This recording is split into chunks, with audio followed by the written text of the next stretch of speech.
guys, welcome back to my channel. It's NanaYaa Tresses once again.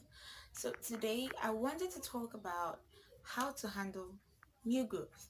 So if you're stretching your relaxers in order to promote healthy hair growth and the thickness of your hair, especially if you have relaxed hair or textlax hair, you do know a thing or two about stretching your relaxers and how sometimes quite dreadful and stressful they can be.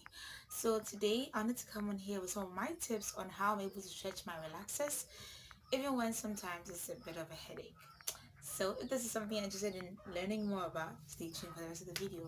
But if you're new to my channel, hi, I'm NanaYaa of NanaYaa Tresses. Really do hope you join us. Be sure to subscribe, join the family, click the bell notification so you never miss an upload. We like to upload twice every week, preferably Tuesdays and Thursdays, and sometimes we just throw in some random content for some fun. So if there's something you're interested in, please join the family. We would love to have you. Okay, so now let's talk about stretching your relaxers. Like I said, stretching your relaxers can be quite hard to do, especially when you pass the 8 weeks mark, at least for me. Okay, let me explain. Some people normally relax their hair every 6 weeks or every 8 weeks, which we know is not the best for your hair. So when you're starting your relaxer stretch, some people work with 10 weeks, some people work with 12 weeks, some people work with 14 weeks, 16 weeks, and so forth and so on. Should have been the other way around. Anyway, so because of that, we do experience some, stress when dealing with the two textures because each hair texture requires a different kind of attention, different kind of care. So sometimes it can be hard manipulating the two textures at the same time without causing a lot of breakage. So this is the reason why I wanted to actually do this video to cover that particular issue. I am currently, I think, 12 weeks or 13 weeks post relaxer. I would insert it somewhere on the screen, but yeah, so yes, I am stretching my relaxers right now. It's, if you can see, I have some new growth over here. So yes, I understand what I mean and I walk the talk myself.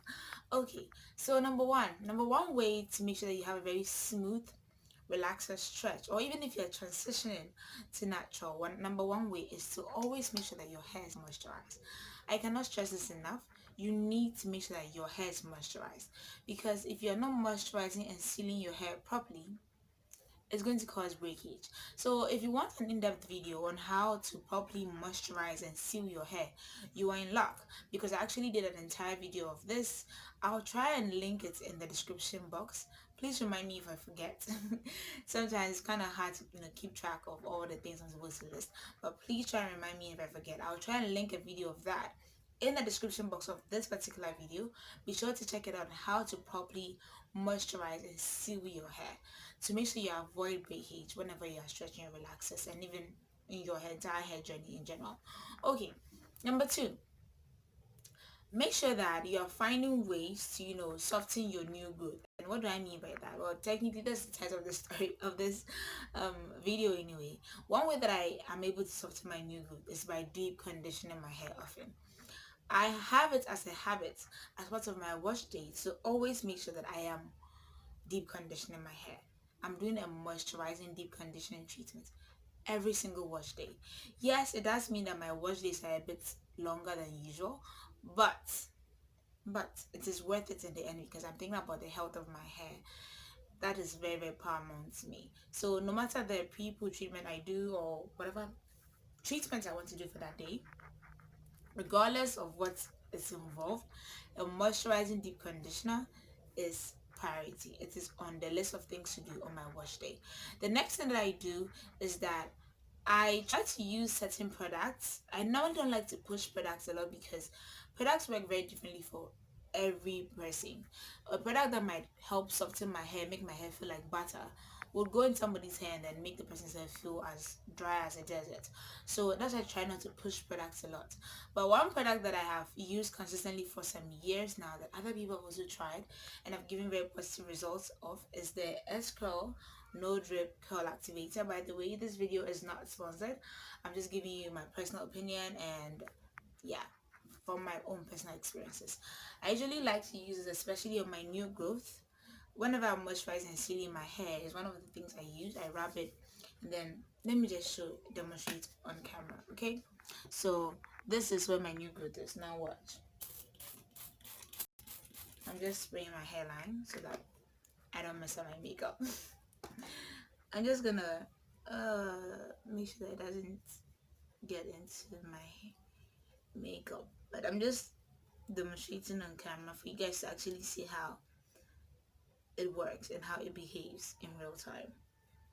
Now see, I don't know if you guys can see, but then, well, my hair feels very soft to the touch when I was, it's got this form of moisture. So when I'm moisturizing and sealing my hair, I always start from the ends of my hair and I work my way up. Whenever I get to the root, I am particular to make sure that I get more of the product in there, and then I seal it individually. Okay, try and work your way in sections. It makes your work much easier, and then you get less breakage from that as well. Okay, my fourth tip on how I'm able to stretch my relaxers without stress is by making sure that I'm doing the baggy or the greenhouse effect method. Technically they are two and the same, but then most of the time they are interchanged. What do I mean by that? Okay, so the greenhouse effect is any form of way that you trap heat into your hair. So one thing you can do is that, like right now my hair is in a bun, I can try to throw on a shower cap or a big plastic bag over my hair after I have slightly moisturized and sealed my hair. Throw the plastic bag over my head and then cover my head again with a bonnet or something like that, and I can go to bed with it, or I can leave it in my hair for the rest of the day, especially if I'm not going anywhere. This helps to generate heat in my hair like the way it would for a greenhouse. That's why it's called the greenhouse effect. Okay, now the bagging method usually involves just concentrating on the ends of your hair. So you normally like moisturize and seal your hair. Some people even tend to oil their hair more, and then they wrap their hair with any plastic or so, whether it's a saran wrap or a bonnet, I mean a shower cap, or a plastic bag of some sort. Just cover the ends of the hair. So right now my hair is in a bun, I can just concentrate that only here and then cover it with the plastic bag and call it a day. That is a method of bagging the hair. It helps to trap in the moisture, and then the heat that is generated helps to kind of sort of re-moisturize your hair like the way it would in a greenhouse. Okay, it traps the heat, condenses as moisture comes back to the plant. Same thing to your hair. So you can then do the bagging method or the greenhouse effect. This is very, very effective in making sure that you are retaining some form of moisture in your hair. If you're somebody who likes to wear your hair down a lot, I would suggest try bagging your hair at least 3 times a week. You would see more improvement with the way moisture is able to be retained in your hair as compared to if you're not doing it at all. That's something you can look at. Okay, another way that you can have a very safe and easy relaxer stretch and make sure you're softening your new growth is to steam your hair. Again, I have an entire video on how to properly steam your hair, the benefits, and some of the DIY ways that you can steam your hair at home. That are not going to cost you a lot of money, and also how you can boost it more for hair growth as well. So make sure that you check that video out. I'll try and link that video again in the description box. Be sure to check it out. So those are some of the ways that you can stretch your relaxers while softening your new growth in the process. Oh, before I forget, this is my final tip: stretching your relaxers, I mean stretching your hair using heat-free styles. If you don't want to use rollers, as in roller sets, to stretch out your new growth, to make sure that it's slightly stretched and make it manipulating it very easy when you are stretching relaxers, you can do the threading method, the African threading method, or you can put your hair in loose twist, no, tight twist, so that you can have it stretched out. Or you can use curl formers or those heatless straighteners. There are numerous ways by which you can stretch your hair out, but make sure that you're keeping your hair stretched.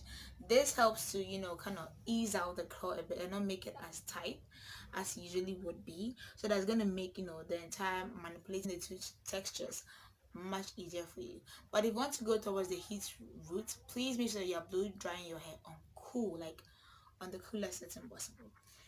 Would it take a lot of time? Yes, but it's good for your hair in the long run. So yeah, those are some of my tips. I hope this video was not too long. I'll try and make sure it's not as long as I think it is. Be sure to subscribe for more amazing content like this every single Tuesday and Thursday. As always, it's NanaYaa Tresses, and I'll see you next time.